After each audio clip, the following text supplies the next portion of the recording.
أعوذ بالله من الشيطان الرجيم.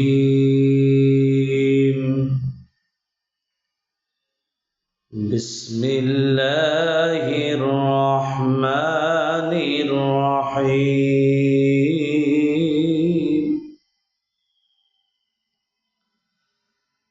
إذا جاء نصر الله والفتح ورأيت الناس يدخلون في دين الله أفواجا